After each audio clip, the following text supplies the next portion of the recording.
The Valori were a gentle people. They had soft blue skin and 4 arms. They spoke in quiet voices and never raised their hands in anger. For 10,000 years, they had lived in peace. They grew food on 7 different planets. They built beautiful cities. They wrote poetry and made music. They had never built a single weapon. They did not know how to fight. When the craft ships came, the Valori did not understand what was happening at first. The sky turned dark with enemy vessels. There were hundreds of them. They blocked out the sun. Then the bombs started falling. Ambassador Tellus was very old. He had lived for 200 years. He had seen many things, but he had never seen anything like this. He stood in the council chamber and watched the screens. City after city was burning. His people were running through the streets, screaming. The craft soldiers were everywhere. They were tall and covered in black armor. They killed without mercy. "How many dead?" Tellus asked. His voice was shaking. 4 million, said the young aide beside him. In the first day alone, Tellus closed his eyes. 4 million. And this was only the beginning. The Craft Dominion was an empire of war. They traveled from star to star, taking what they wanted. They had destroyed dozens of species before. The Valori were just another meal for them, another world to consume. "We have no army," said Council Member Vela. She was crying. "We have no ships. What can we do?" Nobody answered. There was nothing to say.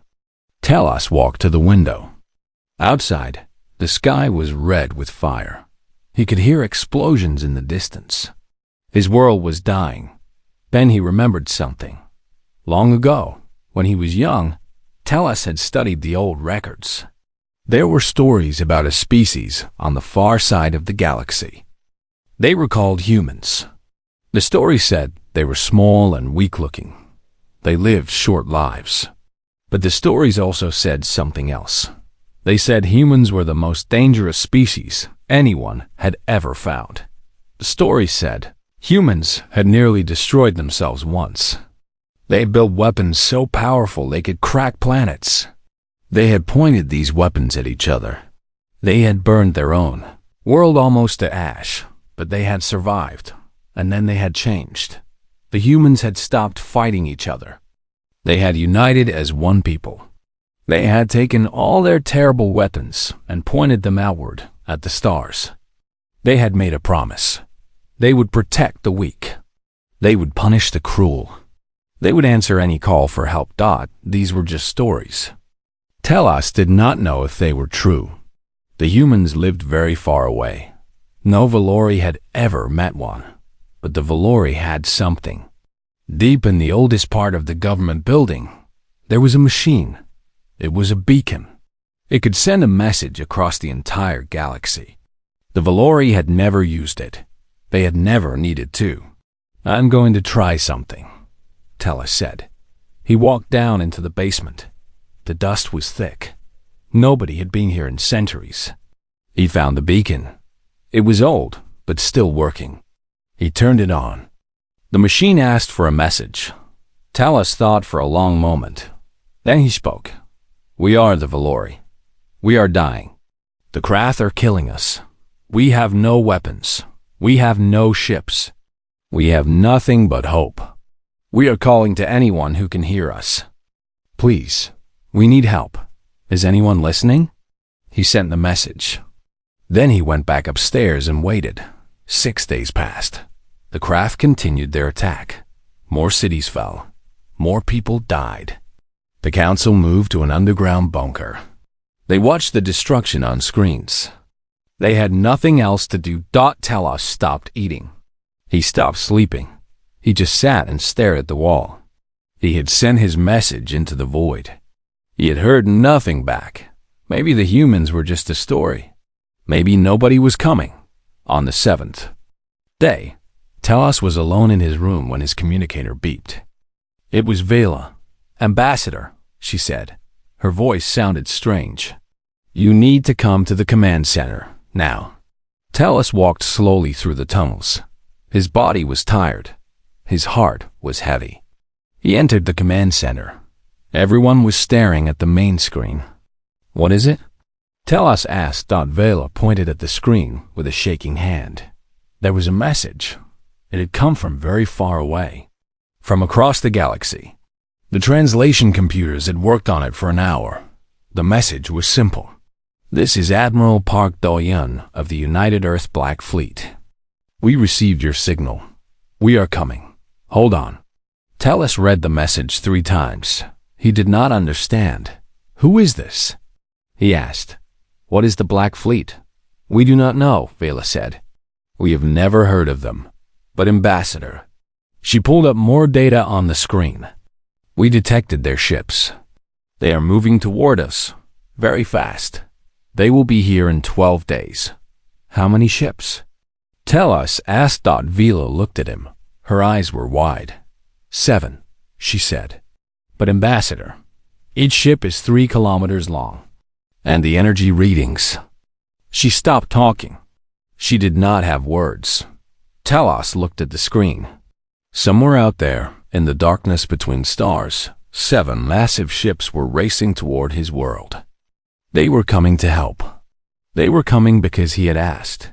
He did not know what would happen when they arrived. But for the first time in 7 days, he felt something new. He felt hope. 800 light years away, on a space station orbiting Earth, Admiral Park Do-Yun put down the message and looked at his officers. "Wake the Black Fleet," he said quietly. "We have work to do." Admiral Park Do-Yun was 63 years old. His hair was gray and his face was lined with age. He looked like a grandfather. He looked tired, but his eyes were hard. He had seen many battles. He had lost many friends. He knew what war really meant. He stood in the war room of Earth's main space station. Around him sat the most powerful people in human government. President Yoon Ji-on was at the head of the table. She was a small woman with short hair. There was a scar on her left shoulder from an old battle. She had been a fighter pilot before she became president. "Tell me about the Krath," she said. General Choi's son was stood up. He was tall and broad. His voice was flat and cold.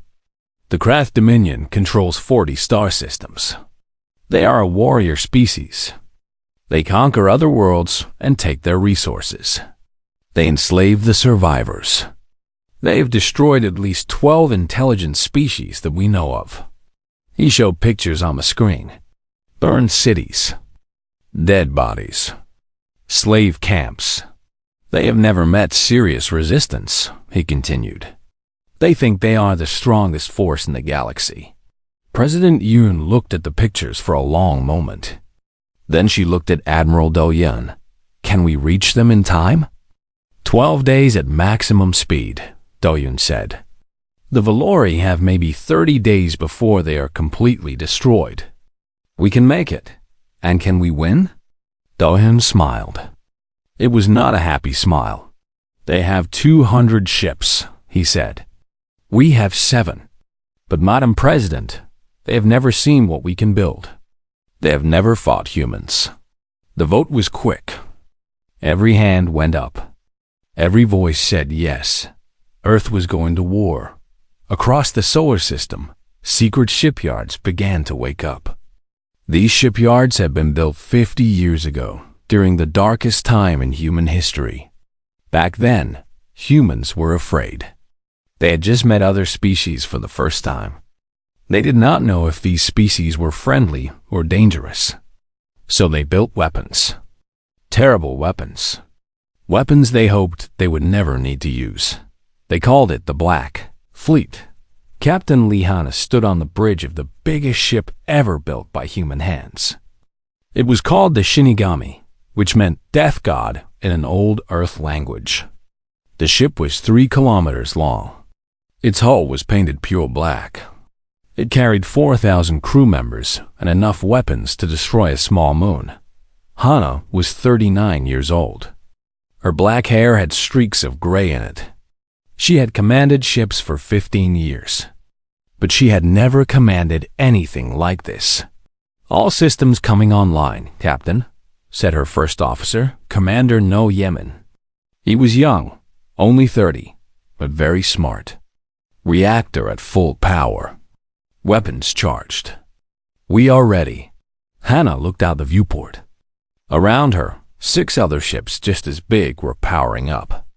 Each one had a name from human mythology. Names of death gods from different cultures.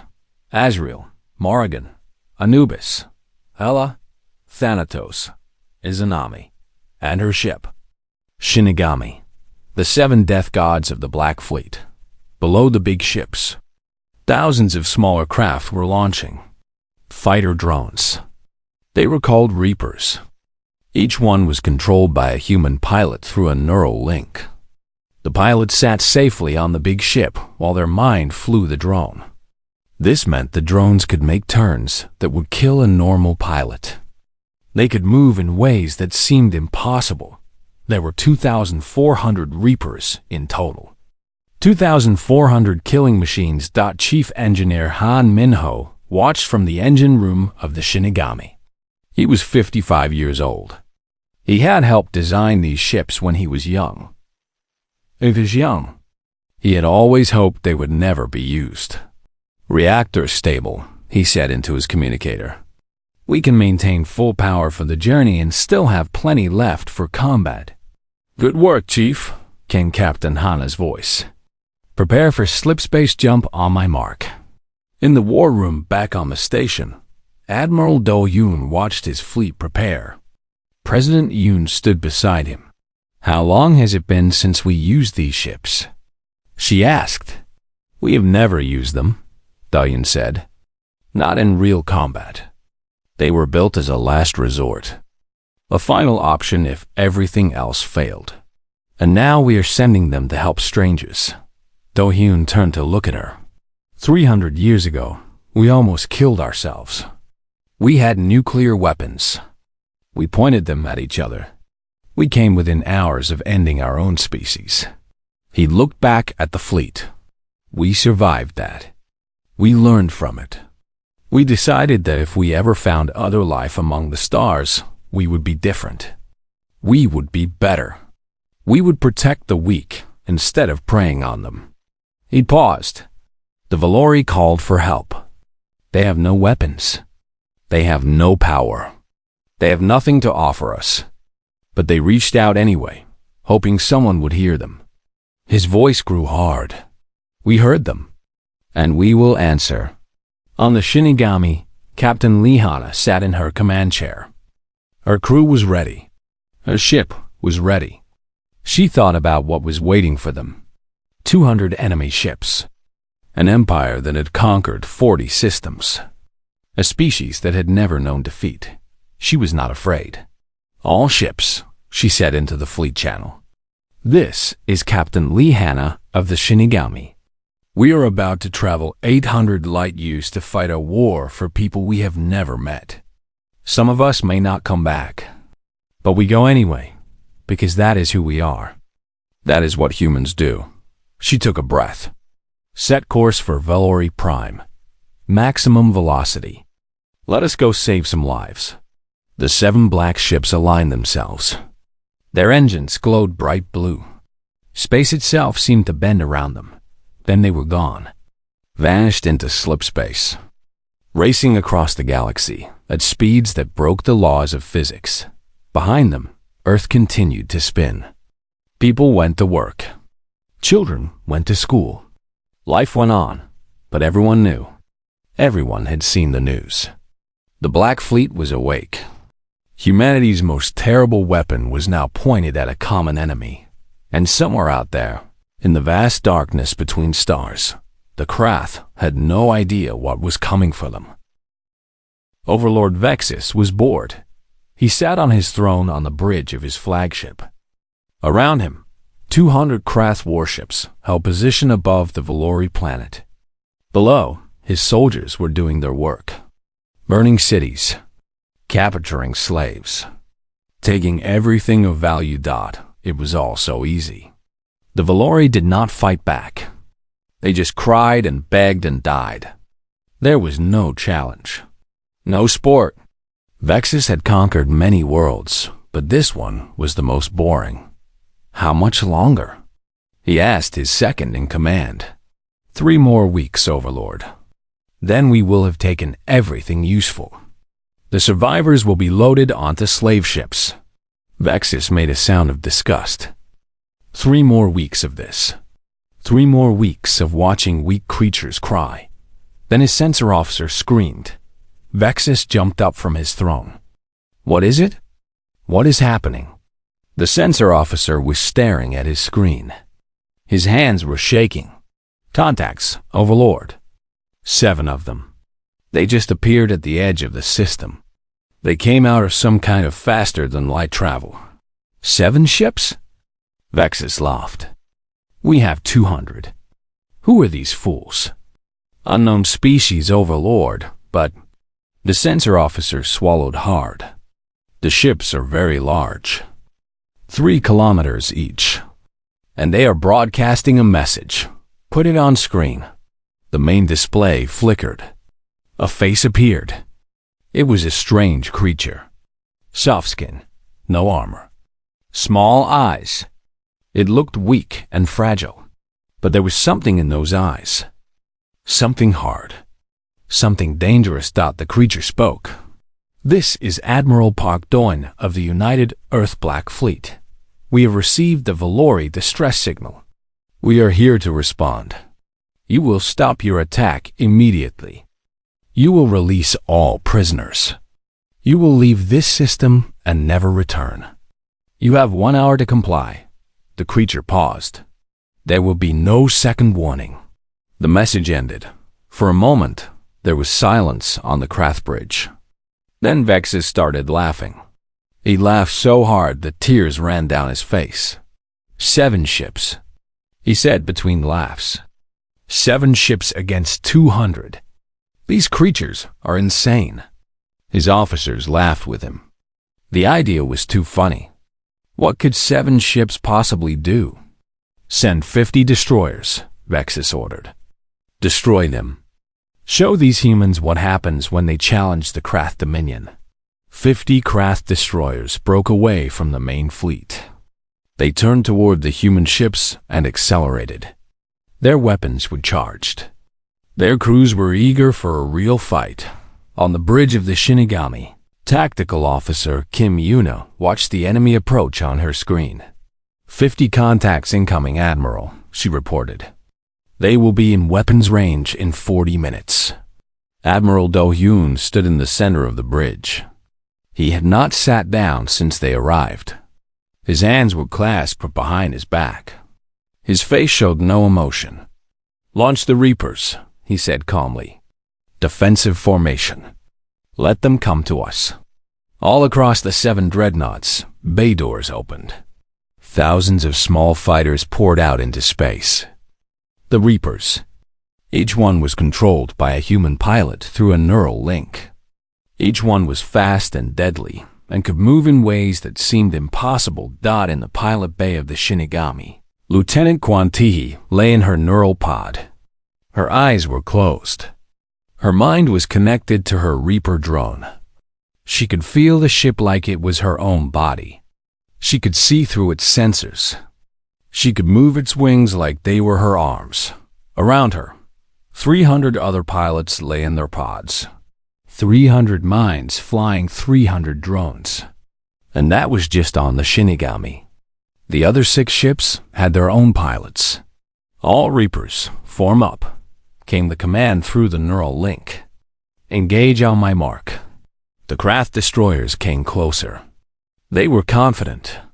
They had won 100 battles. They had never lost. They did not know what they were facing. Reapers, Admiral Do-hyun said. Engage. The 2,400 drones accelerated. They moved so fast they were almost invisible. They split into groups and surrounded the Krath ships. Then they opened fire. The Krath had never seen anything like it. The human fighters were everywhere at once. They moved in ways that broke the laws of physics. They dodged every shot. Their weapons cut through Krath armor like it was paper. Lieutenant Kwantihi felt joy as she flew. Her body was safe on the Shinigami, but her mind danced through space. She twisted and turned at speeds that would turn a human body to paste. She fired her weapons and watched Krath ships explode in her neural pod. She was smiling. The first Krath destroyer died in less than a minute. Then the second. Then the third. The Krath tried to fight back. They tried to retreat, but the Reapers were everywhere. There was no escape. On the Krath flagship, Overlord Vexus watched in horror. His sensor screen was full of red lights. Dead ships. Dead crews. Impossible, he whispered. This is impossible. But it was not impossible. It was happening right in front of him. The battle lasted 6 minutes. 6 minutes for 2,400 Reapers to destroy 50 Krath. Destroyers. Not a single human fighter was lost. When it was over, the Reapers returned to their mother ships. The pilots disconnected from their neural pods. Some of them were laughing. Some of them were crying. They had just fought their first real battle. On the bridge of the Shinigami, Admiral Do-hyun watched the sensor screen. The 50 red dots were gone, replaced by nothing but debris. "Admiral," said Kim Yuna, "the remaining Krath ships are breaking formation. They are moving toward us." "All of them?" Do-hyun nodded slowly. "Good," he said. "They want a real fight. We will give them one. All ships, forward. Prepare main weapons." The 7 black dreadnoughts began to move. Their engines glowed blue. Their weapons charged with enough power to crack moons. The Krath Dominion had ruled the galaxy through fear and strength. They had never met anyone who could match them. That was about to change. 150 Krath warships raced toward the human fleet. Every ship in the Dominion Armada. Every weapon charged. Every crew ready for blood. Overlord Vexus stood on his bridge, his claws digging into the arm of his throne. He was no longer laughing. He was no longer bored. For the first time in his long life, he felt something strange in his chest. Fear. But he pushed it down. He was Krath. He was Overlord. He had conquered 100 worlds. 7 ships could not defeat him. What happened to his destroyers was a trick. It had to be. "All ships, fire at will," he screamed into the communication channel. "Destroy them. Destroy them all." 1,000 weapons opened fire. Plasma bolts and missiles and kinetic rounds filled the space between the 2 fleets. It was enough firepower to destroy a small moon. It raced toward the 7 black ships. On the Shinigami, Captain Lee Hana watched the attack coming on her screen.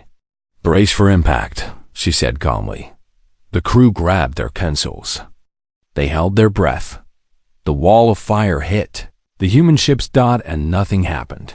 The shields of a Judgment class dreadnought were the strongest ever built by human hands.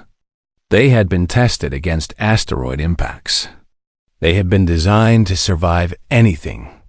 The Krath weapons, powerful as they were, barely made them flicker. Chief Engineer Han Minho watched the shield readings from engineering. The numbers barely moved. "Shield at 97%, he reported. "They cannot hurt us, Captain." Captain Hana nodded. "Then, let us show them what we can do. All weapons, target the lead ships. Fire." The main weapon of a Judgment-class dreadnought was called a solar lance. It was a beam of compressed fusion energy, a miniature star focused into a single point. It was the most destructive weapon humans had ever created. The Shinigami fired first. A beam of white light shot across space. It hit a Krath battleship dead center. The ship did not explode. It did not break apart. It simply stopped existing. One moment it was there. The next moment it was a cloud of glowing gas. Then the Azrael fired. Then the Morrigan. Then all 7 dreadnoughts together. Captain Beek Jisu stood on the bridge of the Azrael, watching her weapons tear through enemy ships. She had been in the Navy for 20 years. She had trained for this her whole life. But she had never imagined it would be like this. The Krath ships were dying so fast that the sensors could not keep up. 10, 20, 50. Each shot was a kill. Each beam was death. The Krath tried to run. Some ships turned and fled. Others tried to surrender. But there was no escape. The Reapers hunted down the runners. The dreadnoughts destroyed the rest. In the pilot bay, Lieutenant Quan Tai flew her Reaper through the chaos. Burning ships tumbled past her. Debris filled the space. She found a Krath cruiser trying to escape and destroyed its engines. With 2 precise shots. This one is trying to run, she reported through the neural link. Disable but do not destroy, came the Admiral's voice. We need survivors to carry a message. Teehee nodded. She shot out the cruiser's weapons and engines, leaving it dead in space but intact. Inside, the Krath crew would be alive, scared, helpless. Good. The battle lasted 47 minutes. 143 Krath ships were destroyed. 7 surrendered.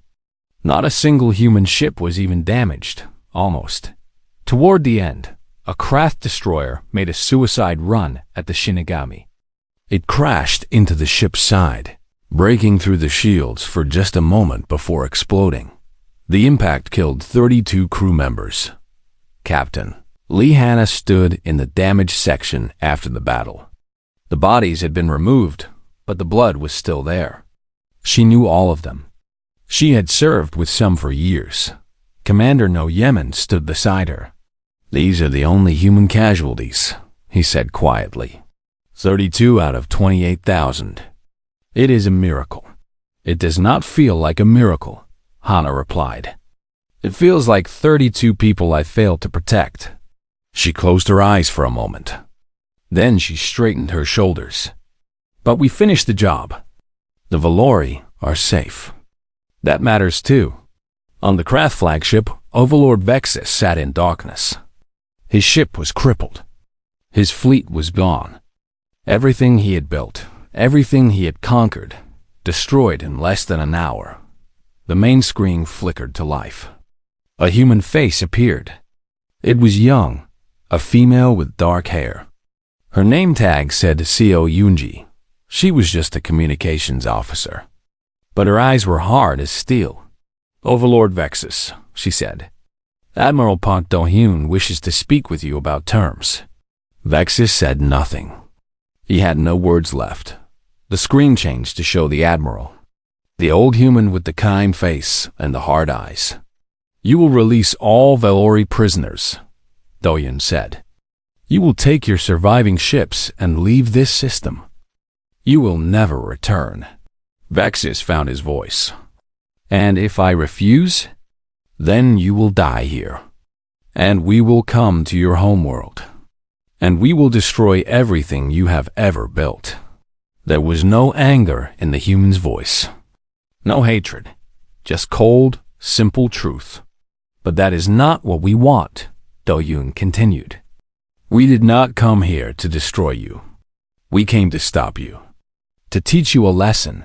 What lesson? Vexus asked. His voice was hollow, broken. The galaxy has protectors now. There are people who will answer when the weak call for help. If you prey on the innocent again, we will find you. And we will stop you. Every time. Do-hyun leaned closer to the screen.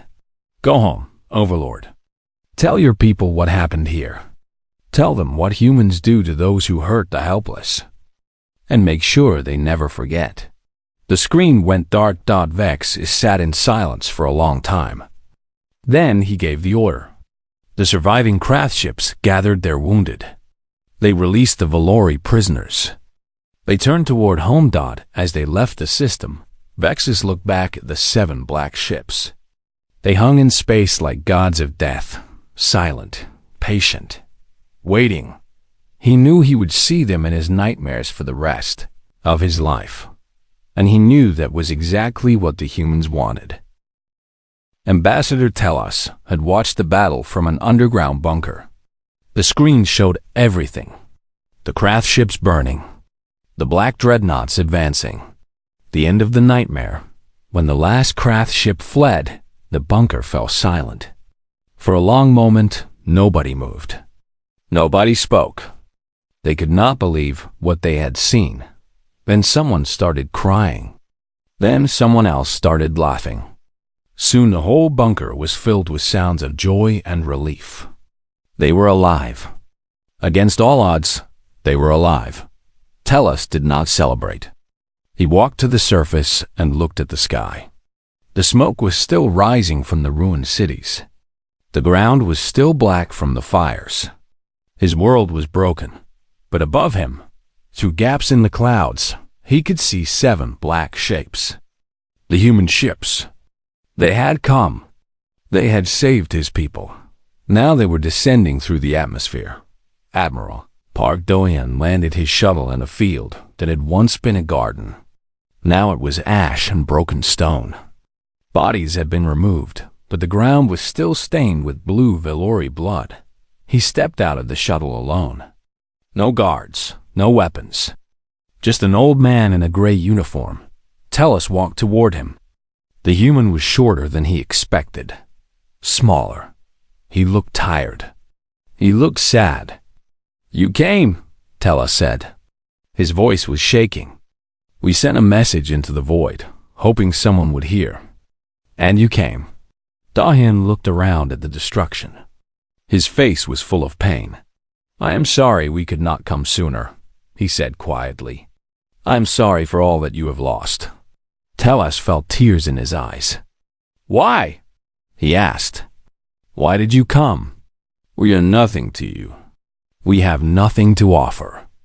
We cannot pay you. We cannot help you. Why would you risk your people for strangers?" Do-hyun was quiet for a long moment. Then he spoke. 300 years ago, my species almost destroyed itself.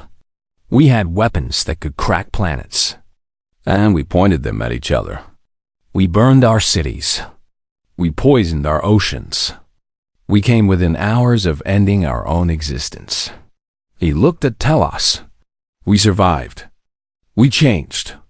We decided that our power would not be used to hurt anymore, only to protect. He gestured at the black ships above them. We built the Black Fleet as a promise. A promise that if we ever found others among the stars, we would not repeat our mistakes. We would not conquer. We would not destroy. We would help. Telos did not understand. His people had never had such power. They could not imagine choosing to use power for others instead of for themselves. "But you do not know us," Telos said. "You have never met a Valori before today. Why help strangers?" Do-hyun smiled. It was a small, tired smile. "Because you asked," he said simply. "You had nothing. No weapons. No power. No hope. But you reached out anyway. You called into the darkness, trusting that someone good would hear you." He put his hand on Telos' shoulder. The touch was warm, gentle. How could we not answer? In the days that followed, human ships brought supplies, food, medicine, building materials. Engineers came to help rebuild. Doctors came to heal the wounded. Teachers came to help the children who had lost everything. The Valori had called for help, expecting warriors. They got warriors, but they also got friends. Captain Lihana walked through the ruins of the capital city with Commander No Yemen. Everywhere they looked, human and Valori were working together. Clearing rubble, setting up shelters, sharing meals. "I did not expect this," Yemen said. "I thought we would come, fight, and leave. But the crew, they volunteered to stay and help. All of them." Hannah nodded. "That is who we are. We know how to destroy, but we also know how to build. Both are part of being human." She stopped at a broken fountain. A Valori child was sitting on the edge, crying. Hannah knelt down beside her. "Hello," she said softly. Are you hurt? The child shook her head. My mother is gone. The bad ones took her. Hannah felt her heart break. She reached out and gently touched the child's hand. The bad ones are gone now. They will not come back. And we are going to help you find your mother. Okay. The child looked at her with wide eyes. Promise? Hannah nodded. Promise. Across the galaxy, word spread. The Valori had called for help. And humans had answered. 7 ships had destroyed an entire fleet. A species of farmers had been saved by a species of warriors who chose to be guardians. Other species heard the story. Other species began to hope. On the bridge of the Shinigami, Admiral Do-yoon prepared for the journey home. The Black Fleet had been deployed for 3 weeks. The crew was tired. They had earned their rest. Then Lieutenant Quan Tihi spoke up from her station. Admiral? We are receiving signals. What kind of signals? Distress calls, sir. Dozens of them. From all across the sector. She put them on the main screen. Points of light appeared. Each one was a call for help. Each one was a species in trouble. Each one was someone hoping that the humans would hear them. Do-yoon stared at the screen for a long time. Navigation, he said finally. Plot a course for the nearest signal. Captain Hannah stepped forward. Sir, the crew needs rest. We have been fighting for weeks. I know, Do-yoon said. He turned to face the bridge crew. Anyone who wants to go home can go. We will arrange transport. But I am going to answer these calls. Anyone who wants to come with me. He did not finish. He did not need to. Not a single hand went up. Not a single person asked to leave.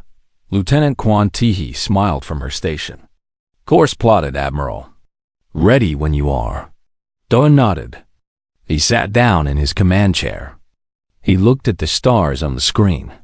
The galaxy is big, he said quietly, and there are many who need help. We cannot save everyone. We cannot be everywhere. But we can try. He straightened in his chair. Take us out. The Shinigami's engines glowed blue. The great black ship turned toward a distant star. Behind it, the other 6 dreadnoughts followed. The Black Fleet vanished into slip space, chasing another call for help. Another chance to be better than what they once were. Ambassador Tellus watched them go from the surface of his healing world. He raised all 4 of his arms in a gesture of thanks. Go with our gratitude, he whispered. Go with our love. And know that the Valori will never forget what you did for us. Somewhere in the darkness between stars, the Black Fleet raced on. 7 ships of death, crewed by 4,000 souls. All of them carrying the same message to the galaxy. You are not alone. Help is coming. Always.